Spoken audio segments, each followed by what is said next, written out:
ओम नमो भगवते वासुदेवाय। स्वागत है आप सभी का बरगदेश्वर महादेव मंदिर उन्नाव के इस दिव्य YouTube चैनल पर। आज हम सुनने जा रहे हैं ब्रह्मपुराण का अद्भुत प्रसंग, राजा इंद्रद्युम्न के द्वारा भगवान श्री विष्णु की स्तुति। अध्याय 28। यदि आप भी ऐसे ही दिव्य पुराण प्रसंगों को सुनना चाहते हैं तो हमारे चैनल बरगदेश्वर महादेव मंदिर उन्नाव को सब्सक्राइब करें। हर दिन शाम 5 बजे हमारे चैनल पर आपको ब्रह्मपुराण कथा सुनने को मिलेगी और धीरे धीरे हम सभी 18 पुराणों की कथाएं आप तक लेकर आएंगे। अगर आपको किसी विशेष पुराण या प्रसंग से जुड़ी जानकारी चाहिए तो कमेंट में जरूर पूछें, हम आपकी जिज्ञासाओं का समाधान अवश्य करेंगे। तो आइए शुरू करते हैं दिव्य कथा। ब्रह्मा जी कहते हैं, अश्वमेध यज्ञ के अनुष्ठान और प्रासाद निर्माण का कार्य पूर्ण हो जाने पर राजा इंद्रद्युम्न के मन में दिन रात प्रतिमा के लिए चिंता रहने लगी।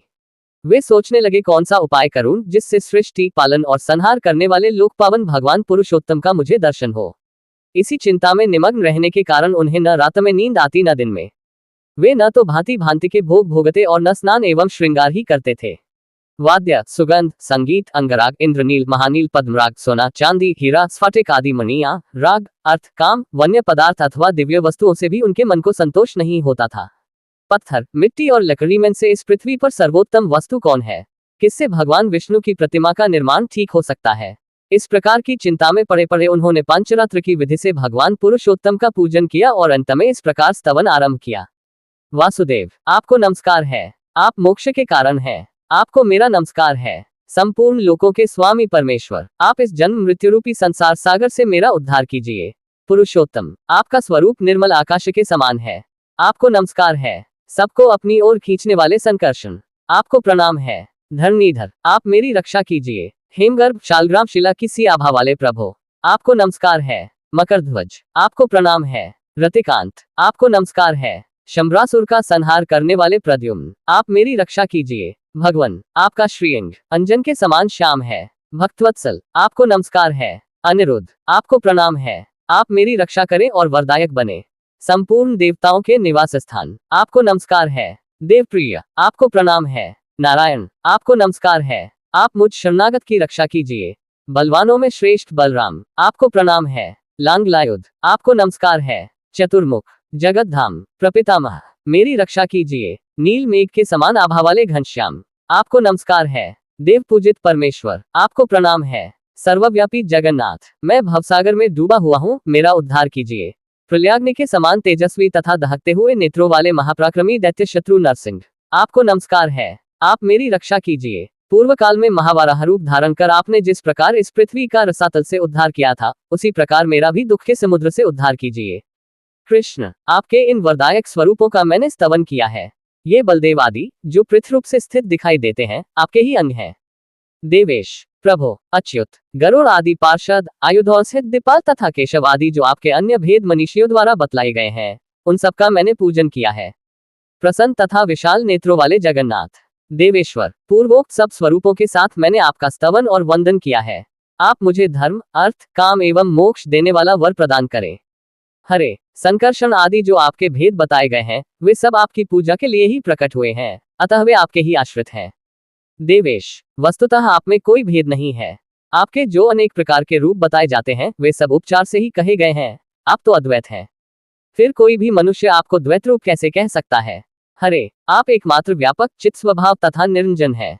आपका जो परम स्वरूप है, वह भाव और अभाव से रहित, निर्लेप, निर्गुण, श्रेष्ठ, कूटस्थ, अचल, ध्रुव, समस्त उपाधियों से निर्मुक्त और सत्तामात्र रूप से स्थित है। प्रभो, उसे देवता भी नहीं जानते, फिर मैं ही कैसे उसे जान सकता हूँ? इसके सिवा आपका जो अपर स्वरूप है, वह पीतांबरधारी और 4 भुजाओं वाला है। उसके हाथों में शंख, चक्र और गदा सुशोभित है। वह मुकुट और अंगद धारण करता है। उसका वक्षः स्थल श्रीवत्स चिन्ह से युक्त है तथा वह वनमाला से विभूषित रहता है। उसी की देवता तथा आपके अन्यान्य शरणागत भक्त पूजा करते हैं। देव, आप सब देवताओं में श्रेष्ठ एवं भक्तों को अभय देने वाले हैं। कमल नयन, मैं विषयों के समुद्र में डूबा हूँ, आप मेरी रक्षा कीजिए। लोकेश, मैं आपके सिवा और किसी को नहीं देखता जिसकी शरण में जाऊं। कमलाकांत, मधुसूदन, मुझ पर प्रसन्न होइए। मैं बुढ़ापे और सैकड़ों व्याधियों से युक्त हो भांति भांति के दुखों से पीड़ित है तथा अपने कर्मपाश में बंधकर हर्ष शोक में मग्न हो विवेक शून्य हो गया हूँ। अत्यंत भयंकर घोर संसार समुद्र में गिरा हुआ हूँ। यह विषय रूपी जलराशि के कारण दुस्तर है। इसमें राग द्वेष रूपी मत्स्य भरे पड़े हैं। इंद्रिय रूपी भंवरों से ये बहुत गहरा प्रतीत होता वह है। इसमें तृष्णा और शोकरूपी लहरें व्याप्त हैं। वह यहाँ न कोई आश्रय है, न कोई अवलंब। यह आसारहीन एवं अत्यंत चंचल है। प्रभो, मैं माया से मोहित होकर इसके भीतर चिरकाल से भटक रहा हूँ। हजारों भिन्न भिन्न योनियों में बारंबार जन्म लेता हूँ। जनार्दन, मैंने इस संसार में नाना प्रकार के हजारों जन्म धारण किए हैं। अंगों स्थित वेद, नाना प्रकार के शास्त्र, इतिहास, पुराण तथा अनेक शिल्पों का अध्ययन किया है। यहाँ मुझे कभी असंतोष मिला है, कभी संतोष। कभी धन का संग्रह किया है, कभी हानि उठाई है और कभी बहुत खर्च किए हैं। जगन्नाथ, इस प्रकार मैंने हास, वृद्धि, उदय और अस्त अनेक बार देखे हैं। स्त्री, शत्रु, मित्र तथा बंधु बांधवों के संयोग और वियोग भी देखने को मिले हैं। मैंने अनेक पिता देखे हैं और अनेक माताओं का दर्शन किया है। अनेक प्रकार के जो दुख और सुख हैं, उनके अनुभव का भी मुझे अवसर मिला है। भाई, बंधु, पुत्र और कुटुंबी भी प्राप्त हुए हैं। विष्ठा और मूत्र की कीच से भरे हुए स्त्रियों के गर्भाशय में भी मैंने निवास किया है। प्रभो, गर्भावास में जो महान दुख होता है, उसका भी मैंने अनुभव किया है। बाल्यावस्था, युवावस्था और वृद्धावस्था में जो अनेक प्रकार के दुख होते हैं, उनसे भी मैं वंचित नहीं रहा। मृत्यु के समय यमलोक के मार्ग में तथा यमराज के घर में जो दुख प्राप्त होते हैं, उनको तथा नरकों में होने वाली यातना, उनको भी मैंने भोगा है। कृमि, कीट, वृक्ष, हाथी, घोड़े, मृग, पक्षी, भैंसे, ऊंट, गाय तथा अन्य वनवासी जंतु, उनकी योनि में मुझे जन्म लेना पड़ा है। समस्त द्विजातियों और शूद्रों के यहाँ भी मेरा जन्म हुआ है। देव, धनी, क्षत्रियों, दरिद्र, तपस्वियों, राजाओं, राजा के सेवकों तथा अन्य देहधारियों के घरों में भी मैं अनेक बार उत्पन्न हो चुका हूँ। नाथ, मुझे अनेकों बार ऐसे मनुष्यों का दास होना पड़ा है, जो स्वयं दूसरों के दास हैं। मैं दरिद्र, धनी और स्वामी भी रह चुका हूँ। मुझे दूसरों ने मारा और मेरे हाथ से दूसरे मारे गए। मुझे दूसरों ने मरवाया और मैंने भी दूसरों की हत्या करवाई। मुझे दूसरों ने और मैंने दूसरों को अनेकों बार दान दिए हैं। जनार्दन, पिता, माता, सुहृद, भाई और पत्नी के लिए मैंने लज्जा छोड़कर धनियों, श्रोत्रियों, दरिद्रों और तपस्वियों के सामने दीनता से भरी बातें की हैं। प्रभो, देवता, पशु, पक्षी, मनुष्य तथा अन्य स्थावर जंगम भूतों में ऐसा कोई स्थान नहीं है जहां मेरा जाना न हुआ हो। जगतपते, कभी नरक में और कभी स्वर्ग में मेरा निवास रहा है। कभी मनुष्यलोक में और कभी तिर्यग्योनियों में जन्म लेना पड़ा है। सुरश्रेष्ठ, जैसे रहट में रस्सी से बंधी हुई घटी कभी ऊपर जाती, कभी नीचे आती और कभी बीच में ठहरी रहती है, उसी प्रकार मैं कर्मरूपी रज्जु में बंध कर दैवयोग से ऊपर, नीचे तथा मध्यवर्ती लोक में भटकता रहता हूँ। इस प्रकार यह संसार चक्र बड़ा ही भयानक एवं रोमांचकारी है। मैं इसमें दीर्घकाल से घूम रहा हूँ, किंतु कभी इसका अंत नहीं दिखाई देता। समझ में नहीं आता अब क्या करूं। हरे, हमारी संपूर्ण इंद्रियां व्याकुल हो गई हैं। मैं शोक और तृष्णा से आक्रांत होकर अब कहाँ जाऊं। मेरी चेतना लुप्त हो रही है। देव, इस समय व्याकुल होकर मैं आपकी शरण में आया हूँ। कृष्ण, मैं संसार समुद्र में डूबकर दुख भोगता हूँ। मुझे बचाइए। जगन्नाथ, यदि आप मुझे अपना भक्त मानते हैं तो मुझ पर कृपा कीजिए। आपके सिवा दूसरा कोई ऐसा बंधु नहीं है जो मेरी चिंता करेगा। देव, प्रभो, आप जैसे स्वामी की शरण में आकर अब मुझे जीवन, मरण अथवा योगक्षेम के लिए कहीं भी भय नहीं होता। देव, जो नराधम आपकी विधिपूर्वक पूजा नहीं करते, उनकी इस संसार बंधन से मुक्ति एवं सद्गति कैसे हो सकती है। जगदाधार भगवान केशव में जिनकी भक्ति नहीं होती, उनके कुल, शील, विद्या और जीवन से क्या लाभ है। जो आसुरी प्रकृति का आश्रय ले विवेक शून्य हो आपकी निंदा करते हैं, वे बारंबार जन्म लेकर घोर नरक में पड़ते हैं तथा उस नरक समुद्र से उनका कभी उद्धार नहीं होता। देव, जो दुराचारी नीच पुरुष आप दोषारोपण करते हैं, वे कभी नरक से छुटकारा नहीं पाते। हरे, अपने कर्मों में बंधे रहने के कारण मेरा जहाँ कहीं भी जन्म हो, वहां सर्वदा आप में मेरी दृढ़ भक्ति बनी रहे। देव, आपकी आराधना करके देवता, दैत्य, मनुष्य तथा अन्य संयमी पुरुषों ने परम सिद्धि प्राप्त की है, फिर कौन आपकी पूजा न करेगा। भगवान, ब्रह्मा आदि देवता भी आपकी स्तुति करने में समर्थ नहीं है, फिर मानव बुद्धि लेकर मैं आपकी स्तुति कैसे कर सकता है, क्योंकि आप प्रकृति से परमेश्वर हैं। प्रभो, मैंने अज्ञान के भाव से आपकी स्तुति की है। यदि आपकी मुझ पर दया हो तो मेरे इस अपराध को क्षमा करें। हरे, साधु पुरुष अपराधी पर भी क्षमा भाव ही रखते हैं।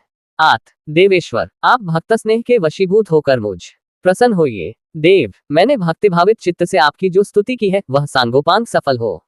वासुदेव, आपको नमस्कार है। ब्रह्मा जी कहते हैं, राजा इंद्रद्युम्न के इस प्रकार स्तुति करने पर भगवान गरुड़ध्वज ने प्रसन्न होकर उनका सब मनोरथ पूर्ण किया।